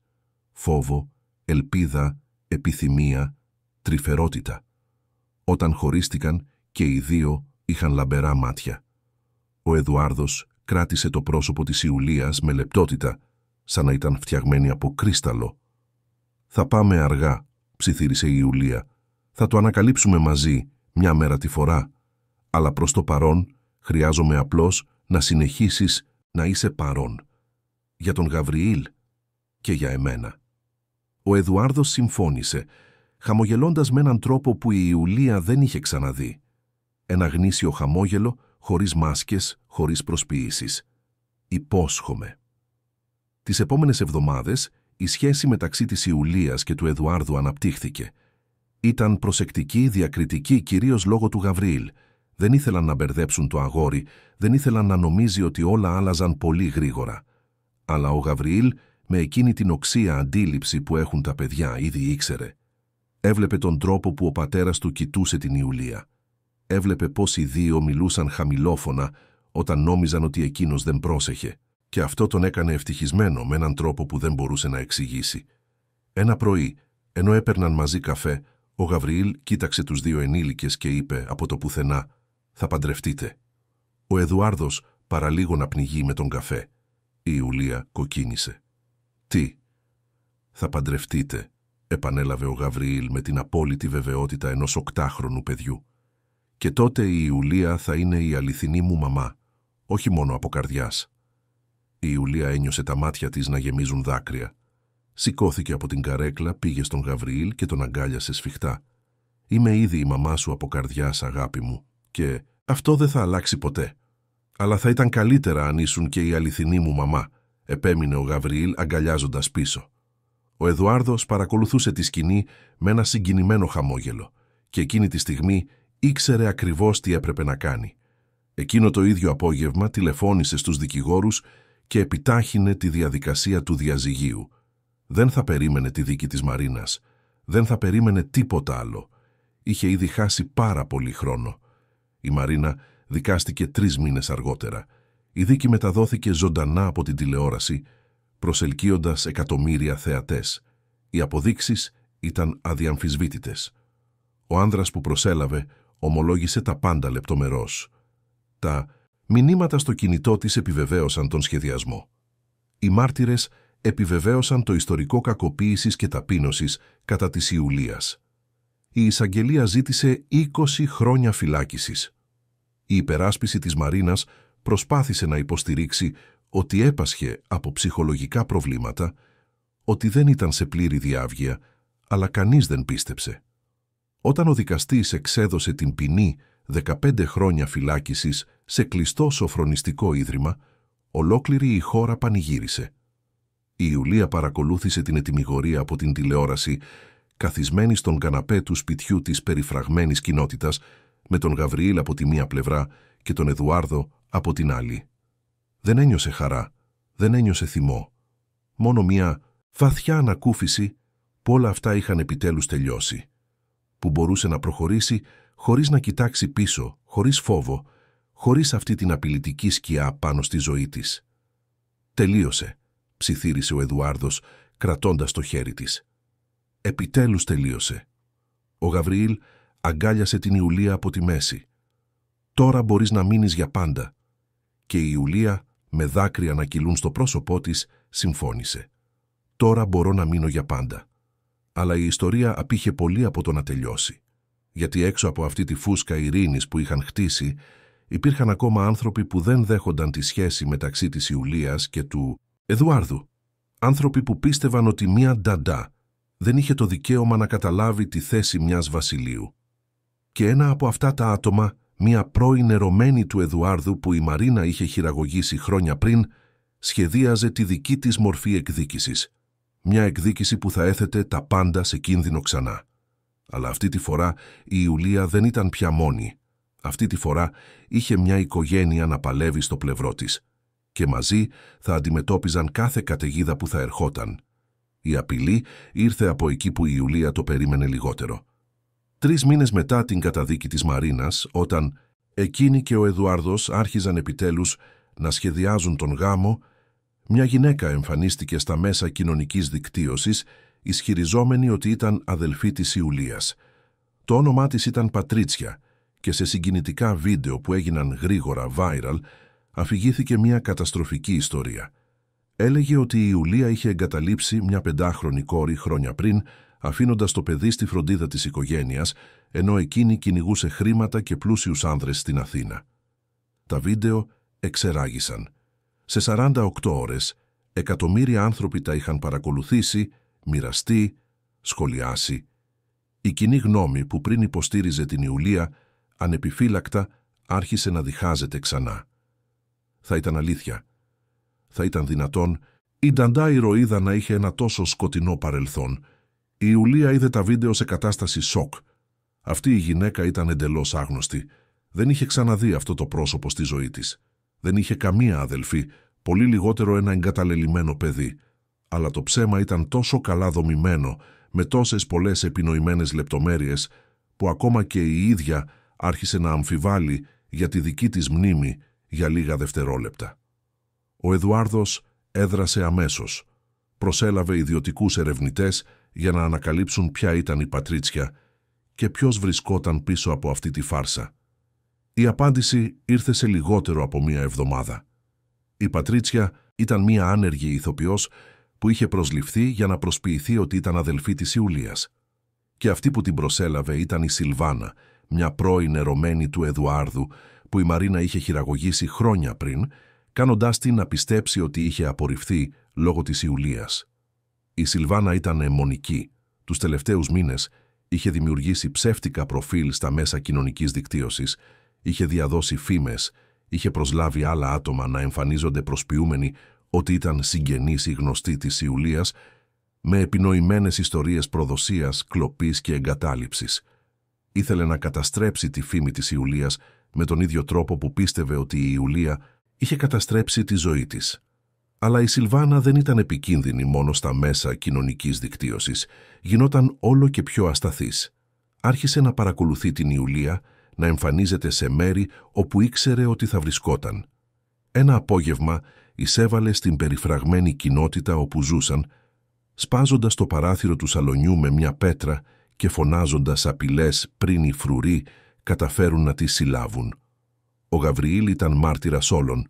Είδε την άγνωστη γυναίκα να φωνάζει ότι η Ιουλία ήταν μια εκμεταλλεύτρια, ότι είχε καταστρέψει οικογένειες, ότι δεν άξιζε να είναι ευτυχισμένη. Το αγόρι τρομοκρατήθηκε και η Ιουλία χρειάστηκε να κλειδωθεί μαζί του στο δωμάτιο ενώ περίμεναν να φτάσει η αστυνομία. Όταν οι αστυνομικοί τελικά απομάκρυναν τη Σιλβάνα, ο Εδουάρδος πήρε μία απόφαση. Δεν μπορούσαν πλέον να ζουν σε αυτό το κενό, σε αυτή την κατάσταση συνεχούς απειλής. Χρειάζονταν κάτι οριστικό, κάτι που θα καθιστούσε σαφές σε όλο τον κόσμο ότι η Ιουλία ήταν μέρος αυτής της οικογένειας, ότι προστατευόταν νομικά, ότι δεν ήταν πια απλώς η Νταντά. Της πρότεινε γάμο εκείνο το ίδιο βράδυ. Ήταν απλό, χωρίς μεγάλες παραγωγές. Μόνο εκείνος γονατιστός στο σαλόνι, κρατώντας ένα βελούδινο κουτί με ένα δαχτυλίδι μέσα και ο Γαβριήλ δίπλα του με ένα τεράστιο χαμόγελο στο πρόσωπο. «Ιουλία, είσαι η γυναίκα που αγαπώ. Η γυναίκα που έσωσε τον γιο μου, που έσωσε εμένα. Και ξέρω ότι όλα αυτά είναι δύσκολα, ότι πολλοί προσπαθούν να μας ρίξουν, αλλά θέλω να ξέρεις ότι δεν θα αφήσω κανέναν να σε πληγώσει ποτέ ξανά», είπε ο Εδουάρδος, και η φωνή του έτρεμε από συγκίνηση. «Παντρέψουμε. Άφησέ με να σε προστατεύω για πάντα. Άφησέ μας να γίνουμε μια αληθινή οικογένεια». Η Ιουλία έκλαιγε. Κοίταξε τον Εδουάρδο, τον Γαβριήλ, αυτή τη στιγμή που φαινόταν βγαλμένη από ένα αδύνατο όνειρο. Και είπε ναι. Είπε ναι γιατί αγαπούσε αυτούς τους δύο άνδρες με διαφορετικούς, αλλά εξίσου βαθιούς τρόπους. Είπε ναι γιατί επιτέλους είχε βρει ένα μέρος όπου ανήκε πραγματικά. Ο Γαβριήλ πήδηξε στην αγκαλιά και των δύο, γελάοντας και κλαίγοντας ταυτόχρονα. «Θα έχω μια αληθινή μαμά. Θα έχω μια αληθινή μαμά». Αλλά ο Εδουάρδος ήξερε ότι ένας διακριτικός γάμος δεν θα ήταν αρκετός. Τα ψέματα της Σιλβάνας και των ανθρώπων που είχε προσλάβει είχαν εξαπλωθεί πολύ. Χρειαζόντουσαν κάτι δημόσιο, κάτι που θα έδειχνε την αλήθεια με αδιαμφισβήτητο τρόπο.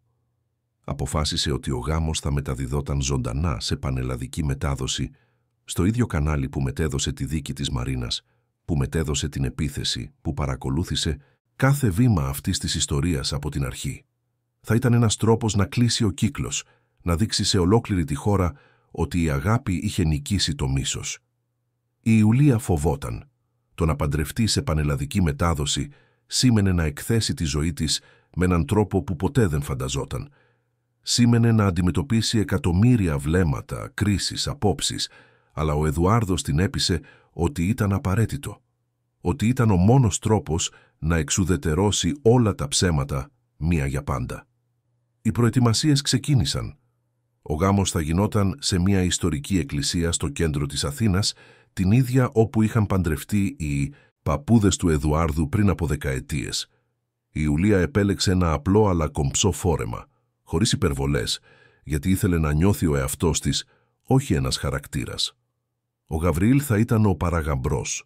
Θα μετέφερε τις βέρες με τεράστια περηφάνεια, ντυμένος με ένα μικρό κοστούμι που τον έκανε να μοιάζει με σοβαρό ανθρωπάκο. Αλλά η Σιλβάνα δεν το έβαλε κάτω. Όταν έμαθε για τον γάμο, ενέτεινε τις επιθέσεις. Δημιούργησε περισσότερα ψεύτικα προφίλ, διέδωσε περισσότερα ψέματα, έφτασε στο σημείο να προσλάβει αδίστακτους δημοσιογράφους για να δημοσιεύσουν εντυπωσιακά άρθρα για την Ιουλία. Η οπορτουνίστρια Νταντά που εξαπάτησε τον δισεκατομμυριούχο επιχειρηματία. Τα σκοτεινά μυστικά της Ιουλίας Μέντες. Οι τίτλοι ήταν σκληροί, επινοημένοι, αλλά παρόλα αυτά προκαλούσαν ζημιά. Ο Εδουάρδος μείνησε κάθε μέσο που δημοσίευσε ψέματα, αλλά οι ειδήσεις είχαν ήδη διαδοθεί. Το διαδίκτυο είναι γρήγορο και η αλήθεια δεν καταφέρνει πάντα να φτάσει το ψέμα. Στη φυλακή η Μαρίνα παρακολουθούσε τα πάντα από την τηλεόραση του κοινόχρηστου χώρου. Είχε χάσει βάρος, το πρόσωπό της ήταν πιο γερασμένο, τα χέρια της που κάποτε είχαν τέλεια νύχια τώρα ήταν τραχιά από τη δουλειά που οι κρατούμενες ήταν υποχρεωμένες να κάνουν. Αλλά κάτι μέσα της είχε αλλάξει. Στους μήνες της φυλακής, χωρίς την πολυτέλεια, χωρίς την εξουσία, χωρίς τίποτα άλλο εκτός από χρόνο για να σκεφτεί, η Μαρίνα είχε αρχίσει να βλέπει τη δική της ζωή με άλλα μάτια. Έβλεπε τώρα πόσο σκληρή είχε υπάρξει, πόσο είχε πληγώσει ανθρώπους που δεν το άξιζαν. Έβλεπε τον γιο της να μεγαλώνει χωρίς αυτήν, ευτυχισμένο χωρίς αυτήν, και αυτό πονούσε περισσότερο από οποιαδήποτε σωματική τιμωρία θα μπορούσε να πονέσει. Η Ντάλβα, η πρώην οικιακή βοηθός που μοιραζόταν το κελί μαζί της, είχε γίνει κάτι σαν φίλη, ή τουλάχιστον το μόνο άτομο που μιλούσε στη Μαρίνα χωρίς να την κρίνει συνεχώς. «Ακόμα πιστεύεις ότι η Ιουλία σου έκλεψε τη ζωή?» ρώτησε η Ντάλβα ένα βράδυ, αφού είχαν δει μαζί ένα ρεπορτάζ για τον επικείμενο γάμο. Η Μαρίνα έμεινε σιωπηλή για πολλή ώρα. «Όχι», είπε επιτέλους, «πιστεύω ότι κατέστρεψα τη δική μου ζωή και προσπάθησα να την κατηγορήσω γιατί ήταν πιο εύκολο από το να παραδεχτώ την αλήθεια». «Ποια αλήθεια?» «Ότι ποτέ δεν ήμουνα καλή μητέρα, ποτέ δεν ήμουνα καλή σύζυγος, ποτέ δεν ήμουνα καλός άνθρωπος». Η Μαρίνα ένιωσε τα δάκρυα να κυλούν και δεν προσπαθούσε πλέον να τα κρύψει. «Είχα τα πάντα, απολύτως τα πάντα, και τα πέταξα γιατί δεν μπορούσα να δω ότι ήταν πραγματικά σημαντικό». Η Ντάλβα έβαλε το χέρι της στον ώμο της Μαρίνας. «Μερικές φορές πρέπει να χάσουμε τα πάντα για να μάθουμε να εκτιμάμε», είπε απαλά. «Υπάρχει ακόμα χρόνος να αλλάξεις, να γίνεις διαφορετική». Η Μαρίνα ήθελε να το πιστέψει, αλλά φαινόταν πολύ αργά. Η μέρα του γάμου έφτασε. Η εκκλησία ήταν γεμάτη. Εκτός από τους παρόντες καλεσμένους, τηλεοπτικά συνεργεία καταλάμβαναν κάθε στρατηγική γωνία για να καταγράψουν τα πάντα. Εκατομμύρια άνθρωποι παρακολουθούσαν από το σπίτι, κολλημένοι στις οθόνες, περίεργοι να δουν πώς θα τελείωνε αυτή η ιστορία που είχε συγκλονίσει όλη την Ελλάδα. Η Ιουλία βρισκόταν στο δωμάτιο της νύφης, βοηθούμενη από τη μητέρα της, την κυρία Αμέλεια, και την Αμάντα, τη μικρότερη αδελφή της.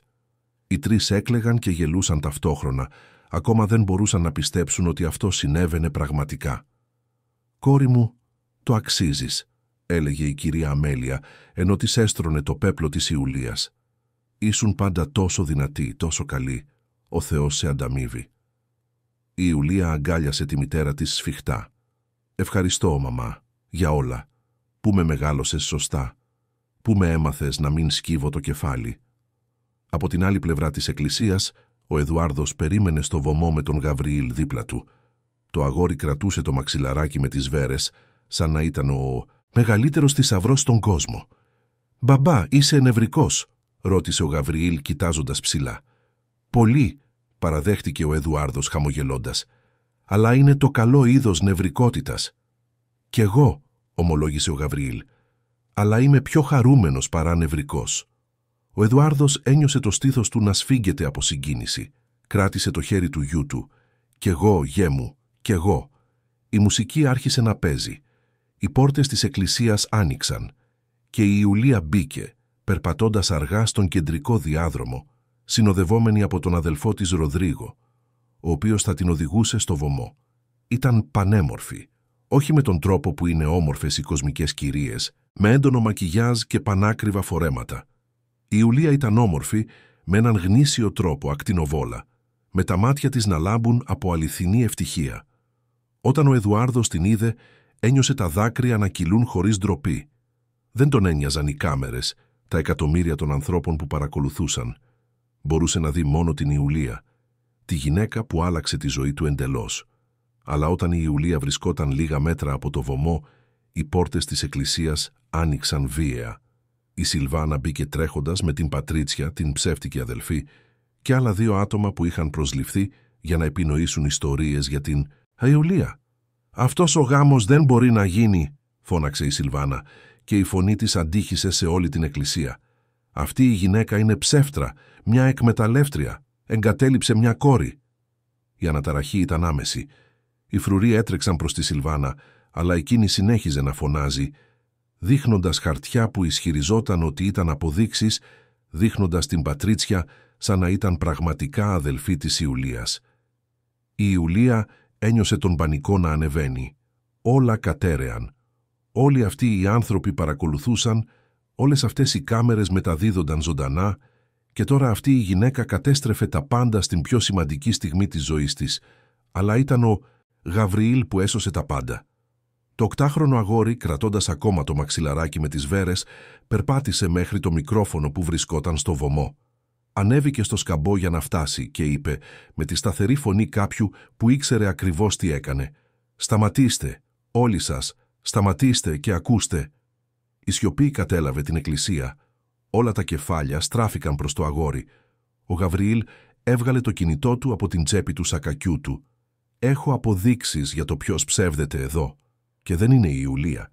Σύνδεσε το κινητό του στο ηχοσύστημα της εκκλησίας, κάτι που είχε σχεδιάσει κρυφά με τη βοήθεια του ηχολήπτη, και άρχισε να παίζει τις ηχογραφήσεις. Πρώτα την ηχογράφηση της Μαρίνας να σχεδιάζει να πληγώσει την Ιουλία. Μετά ηχογραφήσεις που ο Γαβριήλ είχε κάνει κρυφά της Σιλβάνας να μιλάει στο τηλέφωνο με την Πατρίτσια, συνεννοούμενη για τη φάρσα, γελώντας με το πόσο εύκολοι ήταν οι άνθρωποι να εξαπατηθούν. Η εκκλησία έμεινε σε απόλυτο σοκ. Οι κάμερες κατέγραψαν τα πάντα. Ολόκληρη η χώρα άκουσε τις αδιαμφισβήτητες αποδείξεις ότι η Σιλβάνα και η Μαρίνα είχαν ενορχιστρώσει τα πάντα για να καταστρέψουν την Ιουλία. Όταν οι ηχογραφήσεις τελείωσαν, ο Γαβριήλ κοίταξε κατευθείαν τη Σιλβάνα. «Η Ιουλία είναι ο καλύτερος άνθρωπος που ξέρω. Με φρόντισε όταν κανείς άλλος δεν με φρόντιζε. Με έσωσε. Και τώρα θα είναι η μαμά μου. Και κανείς απολύτως δεν θα το εμποδίσει αυτό». Το εκκλησίασμα εξεράγησε χειροκροτήματα. Η Σιλβάνα προσπάθησε να τρέξει, αλλά οι φρουροί την κράτησαν μαζί με την Πατρίτσια και τους άλλους. Η αστυνομία που ήταν σε ετοιμότητα έξω μπήκε και τους συνέλαβε όλους επαυτοφόρο για διατάραξη της τάξης και απόπειρα συκοφαντικής δυσφήμισης. Η Ιουλία ήταν μέσα στα δάκρυα. Έτρεξε στον Γαβριήλ και τον αγκάλιασε τόσο σφιχτά που παραλίγο να τον σηκώσει από το έδαφος. «Αγόρι μου, το γενναίο μου αγόρι». Ο Γαβριήλ την αγκάλιασε πίσω χαμογελώντας. «Σε προστάτεψα, Ιουλία, όπως πάντα με προστάτευες». Ο Εδουάρδος συμμετείχε στην αγκαλιά και οι 3 έμειναν εκεί, στο βωμό, ενώ όλη η εκκλησία χειροκροτούσε όρθια. Οι κάμερες μετέδωσαν αυτή τη στιγμή σε εκατομμύρια ανθρώπους που έκλαιγαν από συγκίνηση στο σπίτι. Ο ιερέας, συγκινημένος, ζήτησε σιωπή για να συνεχιστεί η τελετή. Και τότε, επιτέλους, χωρίς άλλες διακοπές, χωρίς άλλα ψέματα, η Ιουλία και ο Εδουάρδος παντρεύτηκαν. Αντάλλαξαν ειλικρινείς όρκους, έκλαψαν, χαμογέλασαν και όταν φιλήθηκαν ήταν σαν ολόκληρος ο κόσμος να γιόρταζε μαζί τους. Ο γάμος έγινε ο πιο παρακολουθούμενος στην ιστορία της ελληνικής τηλεόρασης. Και όταν η Ιουλία και ο Εδουάρδος βγήκαν από την εκκλησία ως σύζυγοι, με τον Γαβριήλ ανάμεσά τους να τους κρατάει τα χέρια, το πλήθος έξω τους χειροκρότησε για πολλά λεπτά. Αλλά η ιστορία δεν είχε ακόμα τελειώσει εντελώς. Γιατί, ενώ όλα αυτά συνέβαιναν στη φυλακή, η Μαρίνα παρακολουθούσε από την τηλεόραση. Είδε τον γιο της να υπερασπίζεται την Ιουλία. Είδε την οικογένεια που είχαν γίνει και για πρώτη φορά ένιωσε κάτι πέρα από θυμό ή φθόνο. Ένιωσε πραγματική μετάνοια. Τους επόμενους μήνες η Μαρίνα άρχισε να αλλάζει. Δέχτηκε να κάνει θεραπεία με την ψυχολόγο της φυλακής. Άρχισε να εργάζεται στη βιβλιοθήκη βοηθώντας άλλες κρατούμενες να μάθουν να διαβάζουν. Συμμετείχε σε ομάδες υποστήριξης όπου γυναίκες αφηγούνταν τις ιστορίες τους και προσπαθούσαν να ανασυγκροτηθούν. Η Ιουλία, τώρα επίσημα Ιουλία Βασιλείου, ανέλαβε την προεδρία μιας από τις εταιρείες της οικογένειας. Ο Εδουάρδος την τοποθέτησε σε αυτή τη θέση όχι από χάρη, αλλά επειδή είχε λαμπρές ιδέες, συναισθηματική νοημοσύνη και μια ικανότητα ηγεσίας που πάντα αναγνώριζε. Και το πρώτο πράγμα που έκανε η Ιουλία ήταν να δημιουργήσει ένα τεράστιο κοινωνικό πρόγραμμα για την απασχόληση και την κατάρτιση γυναικών σε ευάλωτη θέση, δίνοντάς τους τις ίδιες ευκαιρίες που είχε και η ίδια. Το πρόγραμμα ονομάστηκε «Εκτεταμένα χέρια» και σε 2 χρόνια είχε ήδη βοηθήσει περισσότερες από 5.000 γυναίκες να βρουν αξιοπρεπείς δουλειές, εκπαίδευση και οικονομική ανεξαρτησία. Η Ιουλία και ο Εδουάρδος απέκτησαν μια κόρη, την οποία ονόμασαν Αμέλεια, προς τιμήν της μητέρας της Ιουλίας. Ο Γαβριήλ έγινε ο προστατευτικός και στοργικός μεγαλύτερος αδελφός. Η οικογένεια μεγάλωσε με αγάπη, με σκοπό, με νόημα. Και η Μαρίνα, εκτίοντας την ποινή της, άρχισε να λαμβάνει νέα για όλα αυτά. Η Ντάλβα της έλεγε, δείχνοντας άρθρα εφημερίδων για την επιτυχία της Ιουλίας, για το καλό που έκανε. Μια μέρα μετά από 5 χρόνια φυλάκισης, η Μαρίνα δέχτηκε μια απροσδόκητη επίσκεψη. Ήταν η Ιουλία. Οι 2 κάθισαν αντικριστά στην αίθουσα επισκέψεων, χωρισμένες μόνο από ένα στενό τραπέζι. Η Μαρίνα ήταν αγνώριστη. Τα μαλλιά της ήταν γκρίζα, τα χέρια της σκληραγωγημένα, το πρόσωπό της σημαδεμένο από τον χρόνο και τη μετάνοια. «Γιατί ήρθες?» ρώτησε η Μαρίνα με βραχνή φωνή. «Γιατί θέλω να σας προσφέρω κάτι», απάντησε ήρεμα η Ιουλία. «Όταν βγείτε από εδώ σε μερικά χρόνια, θέλω να εργαστείτε στο πρόγραμμα «Εκτεταμένα χέρια», βοηθώντας άλλες γυναίκες που βγαίνουν από τη φυλακή, δίνοντάς τους την ευκαιρία να ξαναρχίσουν». Η Μαρίνα κοίταξε την Ιουλία σαν να μην μπορούσε να πιστέψει αυτό που άκουγε. «Μετά από όλα όσα σας έκανα, γιατί?» «Γιατί πιστεύω ότι οι άνθρωποι μπορούν να αλλάξουν», είπε η Ιουλία με ειλικρίνεια. «Και επειδή ο Γαβριήλ αξίζει να έχει τη βιολογική του μητέρα στη ζωή του, έστω και με διαφορετικό τρόπο. Όχι ως τη μητέρα που ποτέ δεν είχε, αλλά ως κάποια που μπορεί να προσπαθήσει να επανορθώσει ό,τι έκανε λάθος». Η Μαρίνα άρχισε να κλαίει. Έκλαψε όπως ποτέ δεν είχε κλάψει στη ζωή της. «Δεν το αξίζω αυτό. Δεν αξίζω τίποτα». «Κανείς δεν αξίζει τίποτα, Μαρίνα», είπε απαλά η Ιουλία. «Μας δίνονται ευκαιρίες και αυτό που κάνουμε με αυτές τις ευκαιρίες καθορίζει ποιοι είμαστε. Εσείς λαμβάνετε μια ευκαιρία. Τι θα κάνετε με αυτήν?» Η Μαρίνα κράτησε τα χέρια της Ιουλίας πάνω στο τραπέζι, σφίγγοντας τα δυνατά. «Θα προσπαθήσω. Ορκίζομαι ότι θα προσπαθήσω να γίνω διαφορετική». Και προσπάθησε. Όταν βγήκε από τη φυλακή χρόνια αργότερα, η Μαρίνα άρχισε να εργάζεται ως συντονίστρια ενός κέντρου επανένταξης για γυναίκες που είχαν αποφυλακιστεί. Δίδαξε μαθήματα κατάρτισης, έδωσε διαλέξεις για τη δική της πτώση και ανασυγκρότηση. Βοήθησε δεκάδες γυναίκες να βρουν αξιοπρεπείς δουλειές και αξιοπρέπεια. Ο Γαβριήλ, τώρα έφηβος, δέχτηκε να έχει μια σχέση με τη βιολογική του μητέρα. Δεν ήταν το ίδιο όπως πριν, ποτέ δεν θα ήταν, αλλά ήταν κάτι νέο, χτισμένο πάνω στην ειλικρίνεια και τον αμοιβαίο σεβασμό. Την αποκαλούσε Θεία Μαρίνα και εκείνη το δεχόταν ως την ευλογία που ήταν. Η ιστορία της Ιουλίας και του Εδουάρδου έγινε σύμβολο. Ένα σύμβολο ότι η αγάπη μπορεί να νικήσει το μίσος, ότι η αξιοπρέπεια δεν έχει τιμή, ότι οι άνθρωποι μπορούν να αλλάξουν αν πραγματικά το θέλουν.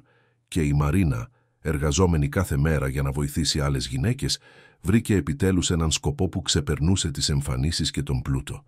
Βρήκε τη λύτρωση όχι στα πράγματα που κατήχε, αλλά στις ζωές που βοηθούσε να μεταμορφωθούν.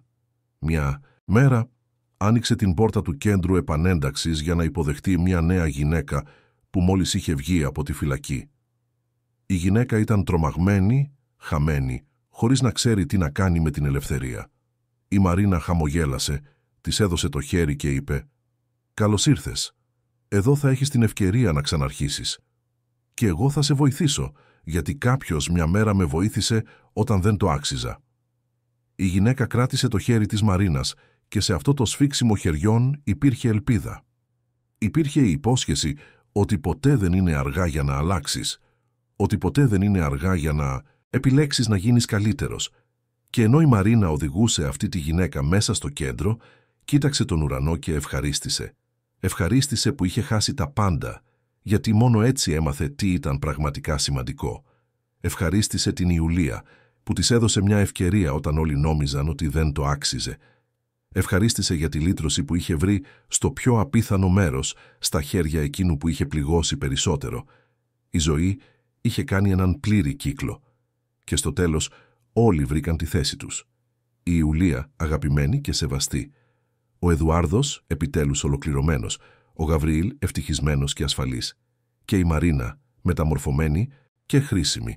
Ο κύκλος έκλεισε με αγάπη, συγχώρεση και τη βεβαιότητα ότι ακόμα και οι πιο σκληρές καρδιές μπορούν να μάθουν να χτυπούν ξανά όταν βρουν τον σωστό λόγο. Τέλος της ιστορίας, αγαπητοί ακροατές, ελπίζουμε η ιστορία της Ιουλίας, του Εδουάρδου, του Γαβριήλ και ακόμα και της Μαρίνας να άγγιξε βαθιά την καρδιά σας. Αν συγκινηθήκατε με αυτό το ταξίδι υπέρβασης, αγάπης και λύτρωσης, αφήστε το like σας, εγγραφείτε στο κανάλι και πείτε μας στα σχόλια ποια στιγμή σας σημάδεψε περισσότερο. Κάθε μέρα φέρνουμε έντονες ιστορίες σαν αυτή, που αποκαλύπτουν την πιο βαθιά πλευρά της ανθρώπινης ψυχής, δείχνοντας ότι πάντα υπάρχει ελπίδα, ακόμα και στις πιο δύσκολες καταστάσεις. Σας περιμένουμε στο επόμενο επεισόδιο με μία ακόμα ιστορία που θα συγκινήσει τα συναισθήματά σας.